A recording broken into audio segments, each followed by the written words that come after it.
नमस्कार, आप देख रहे हैं द इंडिया टॉप। मैं हूं आदेशपुरी। बिहार के विश्वविद्यालयों का क्या हाल है आप जानते होंगे।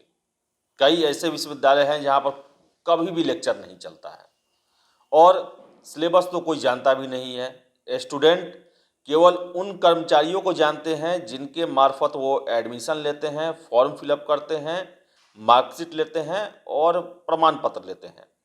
इसके अलावा उन्हें ये भी नहीं पता है कि उनका जो सब्जेक्ट है उसके टीचर कौन है कॉलेज में। बहुत ही फटेहाल, कहें तो एक तरह से बर्बाद और केवल इमारत बचा हुआ है।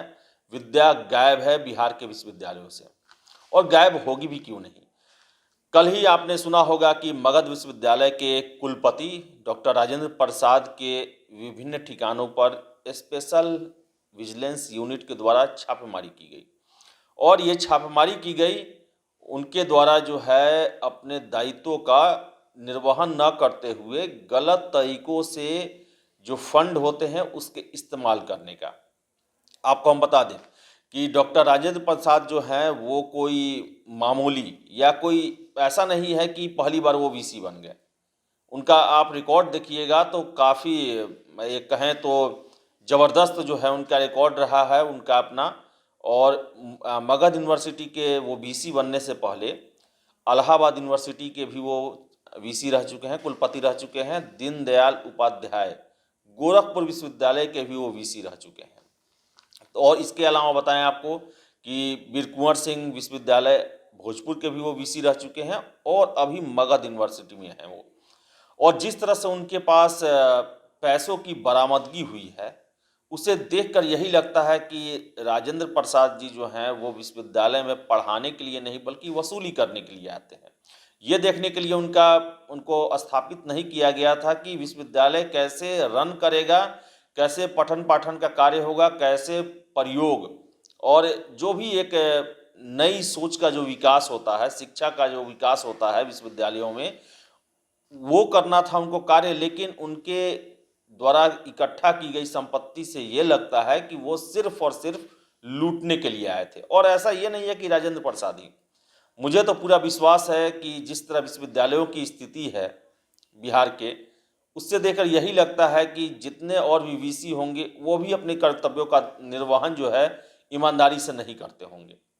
आपको बताएं कि हमेशा खबरें आती हैं कि कुलपति का जो चयन होना है उसमें पैसे का लेन देन चलता है। और ऐसा घटना भी आया है कि कई लोग को कैश के साथ पकड़ा भी गया है और वो कुलपति बनने की रेस में थे। तो ऐसा नहीं है कि पाक साफ इतिहास रहा है। इतिहास तो यही रहा है कि कुलपति जो है पैसे देकर बनते हैं और विश्वविद्यालय के जो फंड्स होते हैं, जो विश्वविद्यालय के विकास में जो पैसे लगने चाहिए वो निजी विकास में लगाए जाते हैं। तो पहले हम बताते हैं कि आखिर इन्होंने कितना अकूत संपत्ति जो है वो बना के रखा है। आपको बता दें कि इनके पास से जो है जब इनके गोरखपुर आवास में 3 जगह मुख्य रूप से बताएं तो आपको छापेमारी की गई। आपके इनके गया के आवास पे फिर किया गया, इनके गया के जो मगध यूनिवर्सिटी का ऑफिस है उस पर किया गया छापेमारी, और इनके गोरखपुर के आवास पे किया गया। और आपको बताएं कि जो पैसे मिले हुए हैं उसके बारे में हम आपको पूरा बताते हैं कि कितना इनके पास पैसा मिला हुआ है। इनका जो घर है गोरखपुर के रामगढ़ टाल थाना क्षेत्र में, वहाँ से करीब 2 करोड़ रुपए कैश मिला। वही 1 करोड़ रुपए की अचल संपत्ति से जुड़े दस्तावेज बरामद हुए। सूत्रों के अनुसार अचल संपत्ति के अधिकतर जमीन के दस्तावेज जो वर्ष 2018 से 2020 के बीच खरीदी गई है। वीसी पर भ्रष्टाचार के गंभीर आरोप हैं। लंबे समय बाद एसयूवी यानी कि स्पेशल विजिलेंस यूनिट ने इतना बड़ा ऑपरेशन किया, वह भी किसी कुलपति के खिलाफ। पूछताछ में पता चला कुलपति गोरखपुर में एक कॉलेज बनवा रहे हैं। स्पेशल जो विजिलेंस यूनिट है इसका भी आकलन करेगी। आपको बता दें कुलपति के ठिकानों पर छापे के बाद इनका हटना तय है। राजभवन जल्द आदेश जारी कर सकता है। आपको बता दें कि इन पर जो है उत्तर पुस्तिका और किताब खरीद में गड़बड़ी के कई आरोप लगे हुए हैं। इसके अलावा बताते चले आपको कि कुलपति के गोरखपुर स्थित निजी आवास की तलाशी के दौरान एसवीयू की टीम ने जब इनके बेडरूम को खंगालना शुरू किया तो 2-3 अलमारियां मिली। घर परिवार के लोगों से पूछताछ में पता चला कि अलमारियां कुलपति की हैं। बड़ी मशक्कत के बाद देर शाम अलमारियों को खोला गया अलमारी खुलते ही नोटों की गड्डियां झरझर कर गिरने लगी। और आपको बताएं कि नोट गिनने की मशीन मंगाना पड़ा। पहले ये आंकड़ा 70 लाख पहुंचा और जैसे जैसे और अलमारियां खुलती गई ये करीब 2 करोड़ तक पहुंच गया। और एक अलमारी में तो केवल और केवल जेवर रखे हुए थे। तो आप समझ लीजिए कि वीसी साहब किसकी पूजा कर रहे थे। करना था इन्हें सरस्वती का पूजा, लेकिन ये लक्ष्मी पूजा में लगे हुए थे। आपको बताएं कि 5 लाख जो है विदेशी मुद्रा इनके यहाँ से जब्त हुआ। गोरखपुर के वीसी के पैतृक घर से 2 करोड़ कैश, 1 किलो सोने के जेवर और 5 लाख रुपए विदेशी मुद्रा बरामद की गई। इसमें यूरो भी शामिल है। बिहार के किसी भी विश्वविद्यालय के वीसी के खिलाफ आय से अधिक संपत्ति मामले में छापे की यह पहली कार्रवाई की गई है। आपको बताते चलें कि 16 तारीख को ही एसवीयू के द्वारा मामला दर्ज किया गया था। 30 करोड़ के सरकारी राशि के दुरुपयोग के आरोप के बाद एसवीयू ने वीसी के खिलाफ यह कार्रवाई की है। खरीद में टेंडर नियमों का पालन नहीं किया गया है। आपको बता दें कि चहेते फाइनेंस अफसर की तैनाती करा बिल पास कराए गए। वीसी पर भ्रष्टाचार के गंभीर आरोप हैं। आपको बता दें कि विजिलेंस विभाग के अनुसार डॉक्टर राजेंद्र प्रसाद ने मगध विश्वविद्यालय और वीर कुंवर सिंह विश्वविद्यालय के कुलपति के पद पर रहते हुए नाजायज ढंग से उत्तर पुस्तिका और किताबें खरीदी। एसवीयू के अनुसार बिना जरूरत के ही उत्तर पुस्तिका और किताबें खरीदी गई और टेंडर प्रक्रिया के विरुद्ध अपने चहते आपूर्तिकर्ता के द्वारा इनकी खरीद की। इस मद में वीसी ने पिछले 3 वर्षों में करीब 30 करोड़ रुपए की सरकारी राशि का दुरुपयोग किया। दिलचस्प यह है कि वीसी के लिए खरीदी गई सामग्री की फाइल भी वीसी के घर से बरामद की गई। वीसी राजेंद्र प्रसाद के अलावा एसवीयू ने मगध विश्वविद्यालय के वीसी के पीए सुबोध कुमार, लखनऊ की निजी company Messrs Purva graphics and offset printers, Messrs Excel ICT software private limited के खिलाफ जालसाजी एवं आय से अधिक संपत्ति का भी केस दर्ज किया है।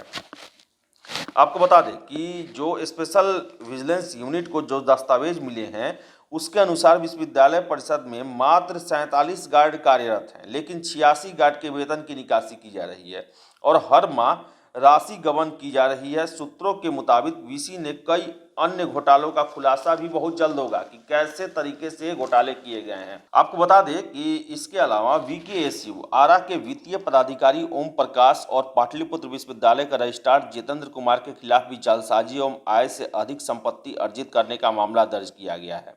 आरोप है कि भ्रष्टाचार के खेल में सभी वीसी के साथ शामिल थे। हालांकि छापामारी की कार्रवाई सिर्फ वीसी के ठिकानों पर ही की गई।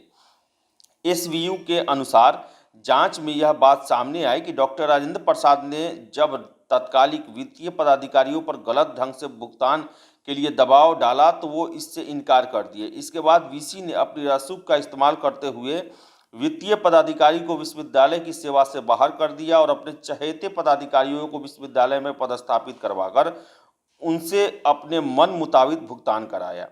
एसवीयू के सूत्रों के अनुसार वीसी ने विश्वविद्यालय के लिए जो सामग्री खरीदी उसमें टेंडर नियमों का पालन नहीं किया गया। सरकारी खरीद जेम पोर्टल के माध्यम से ही की जानी है, लेकिन वीसी ने अपने स्तर से टेंडर निकालकर खरीद कर ली। लखनऊ की जिस एजेंसी से खरीद की गई वह वीसी का रिश्तेदार बताया जा रहा है। इसके अलावा एसवीयू के हाथ खरीद से अधिक कई फर्जी बिल भी लगे हैं जिसकी जांच चल रही है। तो आप समझ सकते हैं कि डॉक्टर राजेंद्र प्रसाद, क्या बोलूँ मैं, इतने पढ़े लिखे वाइस चांसलर जैसे पद पर थे।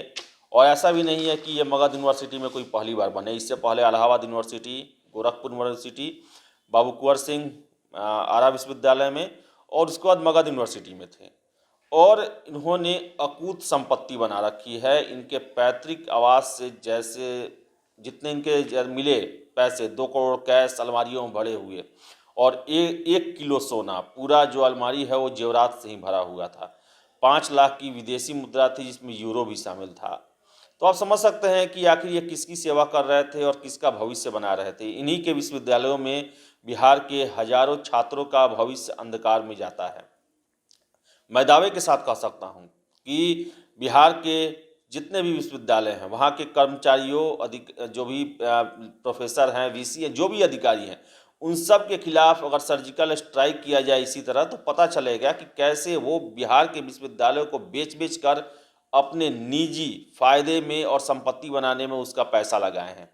और बिहार के विश्वविद्यालय जो हैं वो खंडहर होते जा रहे हैं, शिक्षकों की बहाली नहीं हो रही है, क्लासें नहीं चलती हैं, सिलेबस कोई जानता नहीं है, सिलेबस किस चिड़िया का नाम है, कैसे खत्म होता है, कितना खत्म होता है। स्टूडेंट जो है वो रेफरेंस बुक का नाम नहीं जानते हैं, पासपोर्ट, यूनिवर्सिटी पासपोर्ट, ब्रह्मास्त्र और क्या क्या पढ़ के पास करते हैं। और एक फ़ौज खड़ी कर दी है इन जैसे लोगों ने बिहार में, जो छात्र कभी यूनिवर्सिटी के पढ़ाई का कभी मुंह नहीं देखा। वो लोग एक पीढ़ी की पीढ़ी है जिसने कभी भी विश्वविद्यालय में पढ़ाई नहीं किया। उन्होंने पासपोर्ट पास कर के BA MA का डिग्री लिए, और आज जो हैं वो अगर नौकरी के लिए कोचिंग में इतना पैसा बर्बाद करते हैं, अगर नौकरी हो भी जाती है तो एक कहे तो नैतिक शिक्षा उनको नहीं मिली रहती है, जिसके कारण उसका असर उनके नौकरी पर भी पड़ता है, भ्रष्टाचार जैसे मामलों में वो भी फंस जाते हैं। तो काफ़ी दुखद है, जो हमारे समाज में जो है कुलपति का पद काफ़ी सम्मान का होता है। विश्वविद्यालय में भी कुलपति जो हैं उनका सम्मान विश्वविद्यालय के हर एक कर्मचारी, छात्र सभी करते हैं। लेकिन इन लोगों के द्वारा विश्वविद्यालय के कल्याण और छात्रों के कल्याण न सोचकर खुद का कल्याण के बारे में सोचा जाता है, और जितना पैसा मिला हुआ है काफ़ी आश्चर्य करने वाला है। तो ज़रूरत है इनके और भी जो अवैध कमाई है उनको पता लगाया जाए, और पता चलेगा भी। इसके साथ साथ जहां भी सूचनाएं मिलती है बिहार के अन्य विश्वविद्यालयों में, उन पर भी कार्रवाई की जाए। तो फिलहाल इस वीडियो में इतना ही। वीडियो पसंद है लाइक शेयर करें, हमारे चैनल द इंडिया टॉप को सब्सक्राइब जरूर कर लें। धन्यवाद।